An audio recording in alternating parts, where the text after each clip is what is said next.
Welcome back to the Nikki Clarke Radio Show on wearehotline.net. And joining with us today is an incredible man. He is a chartered accountant. Would you please welcome Trevor Jaundoo to the show? How you doing, Trevor? I'm doing well, Nikki. Thank you for having me on the show. My pleasure. We sat together on a couch not too long ago in front of a live audience for the TV show in December, and people just loved you, and happy to have you on the radio show so people can listen about your story. And let's get to it. Can you tell us a little bit about your background? Sure, no problem. I'm a chartered accountant, as you have mentioned. I've been a chartered accountant for over 7 years now.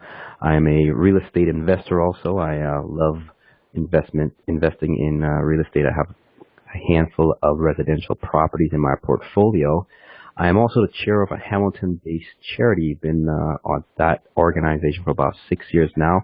I'm a father, I'm a husband, I'm a philanthropist, and I really love it when I make people money and I save people money and I advise people in the right direction to get them on the right path so that they breathe easier in their financial affairs. And sometimes we get into their personal affairs, their lives, just to make sure that, the finances and what they're planning and where they're going are in sync.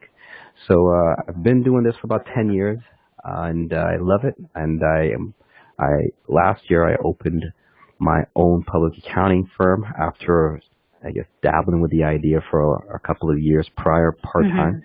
I went full-time last year, and so far it has been amazing.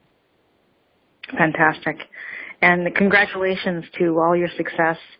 And I know that I think you have a new child, right? Just maybe a year old? 1 year next month, so yeah. 1 year next month, yeah. Very good. And what's the adjustment like to being a father and being busy in the community, being a dad and holding your own as a businessman? How do you keep it all together? It is the most incredible juggling act I have ever performed in my life. And the interesting thing about it is I very much enjoy it. And I cannot explain it. I cannot tell you why or how, except that every single day that I walk in the front door at my home and my little boy sees me, he has the biggest laugh, the biggest smile, and he literally makes my day. So What's his name? Is a juggle. His name is Israel. It's beautiful. Mm-hmm. Yeah, it's a juggle, but I love it, and I have a wonderful wife, very supporting, and that makes it even that much easier to do all of these things. Mm-hmm. Fantastic. Now, you were saying before about when people are starting to manage their financial behavior, it stems from other behaviors, and you have to kind of get to the root of the problem, why they're not saving or why they're spending a certain way or why they can't seem to acquire wealth. So how do you go in and assess these needs so that you can come up with a game plan? Well, believe it or not, it is very simple. When I meet with a new client, I talk about financial matters, yes, but mostly I talk about where they are and where they're going. I encourage them to be very honest because I cannot take somebody from point A to point B unless I know all the variables involved in where they are now, how they got there, and then I will be able to formulate a plan to get them to where they have to go. And for some people, it's somewhat not, I guess you can say it isn't a great story some of the times. Other people, they've got a good story, but they just feel one way or the other about it. Some people are embarrassed about the decisions they've made. So I make it a point to alleviate all of that negativity or the negative feeling or the sadness to say, look, this is life. Things happen. Some people make decisions that they probably don't want to make, but they just have to make because they're trying to provide and they're making the best decisions that they can. And that you can't fault people or anybody for those sort of decisions. So it's my job now to step in and say, you know what, you did what you needed to do the best way you could do it. Now you've got a professional on your team. I'll be here every step of the way. If you want me to hold your hands, I'll hold your hands. If you want to take the reins a little bit more, I will definitely give you the opportunity, and I'll just advise you and guide you along the way. Because I too have been there. I mean, I'm growing up in inner city Hamilton. you don't know as a child when you're growing up that, you're at or below the poverty line. But being there and now being here, I'm very, very thankful that I can relate to those circumstances, and I can let people know that this is not the end of the world. It's not the end of anything, but it's just another stepping stone for them to launch themselves into the career or into the path or in the financial direction that they really want to be in. And I'm there to make that happen for them. So it's one of those things where you just have to be understanding. And sometimes you just have to listen, because sometimes as financial professionals, we love to tell people and advise people. But most of my greatest work happens when I just sit there and I listen to exactly where they are and where they want to go. And then I start to put some things together. Would you think that you're an intuitive person? I would like to think so, yes. Sometimes I'm very good at it. Other times I literally just have to ask the questions. And when somebody is guarded for one reason or the other, that I can definitely tell. And that's when I ask the most questions. And sometimes when I'm facing someone who is as guarded for, I'm sure, justifiable reasons, it's even more important to be as sympathetic and as gentle, really, as gentle as you can, just to let them know that I'm not here to embarrass them. I'm not here to point fingers at them. And I'm here to judge really them. Yeah. Exactly. I'm not going to do that. I'm here just to take them from one step to the next. And if I have to, I'll put them on my back, or we'll take the journey together. It makes them feel that much more comfortable. The way you describe it, it's almost like a physician, and you have to be absolutely honest with your doctor in order for him to get to the symptoms, right? So that's what they do with you. Yeah, you're absolutely right. You're a financial doctor. Exactly. I'll go with that. I'll tweet that one out later. Awesome. But I really had a great time. When we had first met, it was in the summertime at a conference at the Metro Toronto Convention Center, and you have a very easygoing demeanor, and we had great rapport because of the type of person you are, and also lends to your life experiences and how you go about and relate to people. So that was something that I understood right away. Can you tell me of a time when you were working with a client and you could see a transformation happen right under your nose? Absolutely. Actually still working with this example I'm going to share with you. This individual is still a client. We are not completely through with what we have to do, but we're definitely more than 90% through with what we have to do. So I'm going to have to be a bit vague, but I'll try to be as somewhat specific as I can. Essentially, this individual is pretty much at their wit's end, and they didn't know where to go, right or left, and things were just piling up. So they came to me once, and I said, "That's wonderful. I can help you out. Come, let's meet, and we'll discuss." So life happened. We didn't get to do that, and time passed, and down the road we met again, and things were worse. So clearly, in those situations, in those circumstances, when someone has an opportunity to, I guess, get themselves out of a hole, and they're not, and then they come back to you later on, the hole's deeper, you can definitely see that person can just, feel just down and not quite in the best moods. But over the course of a couple of months, I boggled down, got every single information I needed, and I started to literally prepare everything that was necessary to get this individual out of this bind. And it took a couple of months, even after we've done everything we needed to do, for us to hear back from the people we needed to hear back from. But today, I can tell you that the sigh of relief, and I can't even tell you the appreciation I've been receiving just by emails or phone calls from this individual to say, look, I can breathe again. My finances are going in a direction that I wanted to go now, and it really wasn't as bad as I thought it was. I just needed to get this done. And thank you for taking the time to work with me, to be patient with me, to wave the finger at me when you needed me, when they knew that I needed to wave the finger at them, to kind of keep them going and keep them moving. Because when someone is under that much pressure, sometimes they just said, forget it. I'm not even going to try.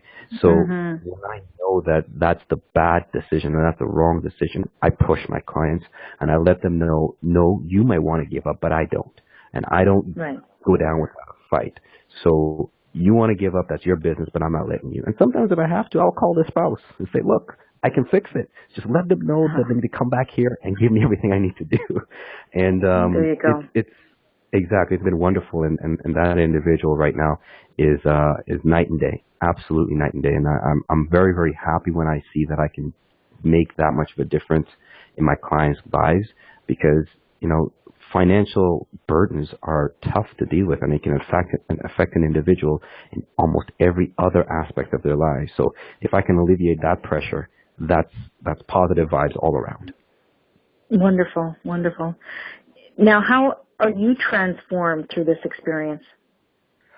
It is quite humbling, I have to admit. And I'll tell you why, because for me, the knowledge and the expertise and the experience that I have, many of the issues that my clients face with are second nature to me.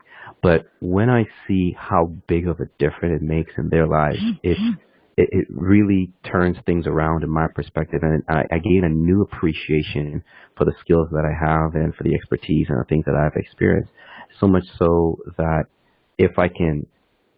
when I see someone go from where they are, you know, down and out to, you know, they're walking again, they've got a bounce in their step, they're smiling again, just to see somebody smile again, it really makes me appreciate that, you know, I was instrumental in bringing some kind of joy into this person's life, or bringing some kind of peace or some kind of relief in this person's life. So some may say, oh, you know, I'm an expert and that's what I'm supposed to do.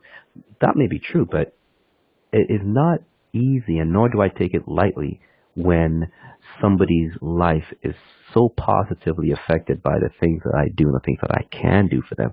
So it reminds me of, you know, where I came from or where I am now, and it's quite humbling just to see the process. Yes, absolutely. Absolutely. And I can't imagine, you know, the many lessons that you can share with your son as he gets older, at the age of comprehension, all your life lessons that you can bring to him. And, you know, that's a beautiful thing. Are you planning on having a playmate for your son? I don't think I have a choice in the matter. My wife would definitely say. So we'll cross that bridge when we get there. Yeah. Okay. Sorry. Maybe I'm getting ahead of myself, but I think I know. I think I'll be getting ahead of myself. That's kind of how I was thinking when I was, you know, when I had my child. I was like, oh, I got to hurry up and have another one for mommy. This one's for daddy. This one's for mommy. You know, it's so what do you see yourself doing in the next couple of years? How do you see yourself expanding in your business? I definitely see myself growing my accounting practice and expanding staff, and I also see myself continuing to invest in real estate and advising people how to invest in real estate smart. I don't speculate. I do a lot of research before I make any moves, but I'm also not afraid to make moves, whether in business, whether in investments, whether in other ventures. And I really would like to see myself also, whether it's at speaking engagements or whatever the case may be, but encouraging people to jump. And by that I mean jump out, whether you want to call it, take a jump on faith, take a jump on a risk, whatever they want to call it, but just not to stay in the position to say, you know what, one day I want to do this, or one day I want to do that. Why not let that be this day with the right information and the right knowledge, and the right planning, most importantly, that could be this day. So as I continue to grow my business and I continue to invest and expand my real estate portfolio, and I buy some and I sell some, I want to also encourage other people to do so and do it the right way. And there's ways to get information in this, you know, information saturated environment that we're in. There's ways to get relevant and reliable information to make good decisions. I want to show people how to do that and make good decisions. Wonderful, wonderful. Mm-hmm. Well, I know that I've learned a lot in this brief conversation, and I know there are people who are listening who would love to know more about what you do and how you can assist them in broadening their financial vocabulary. So how can people connect with you? They can connect with me through my website. It's www.tkjcpa.ca. So those are just my names. So it's Trevor K. Jaundoo, and my designation is a chartered professional accountant. So tkjcpa.ca. They can find me on LinkedIn also. They can find me. They can search my name, Trevor Jaundoo. The last name is spelled Jaundoo, or again, they can find me at ca.linkedin.com/in/tkjcpa. They can also find me on Facebook, again, first name, last name. Find me on Twitter, Trevor TKJ. It's my Twitter handle, so at Trevor TKJ. So I'm available, or you can just Google my first name and last name. I don't think you'll find too many Trevor Jaundoos around. In fact, I'm very, very hard to find too many Trevor Jaundoos around, so that's great. So just look for the chartered accountant and you'll find me. Yeah. Okay. Excellent. Excellent. You have been listening to the Nikki Clarke Radio Show on wearehotline.net, and joining us on the line was Trevor Jaundoo. If you missed the interview, do not fret. It'll be repeated throughout the broadcast on wearehotline.net. We just want to thank you, Trevor, for spending the time with us and sharing the good news of financial planning and real estate investment. Thank you so much. We wish you the best of luck and hope to connect with you again very soon. Thank you very much, Nikki, for having me on the show. I really appreciate it. It was a blast. Oh, awesome. Thank you so much. Have a great day. You too. Thanks. Bye-bye.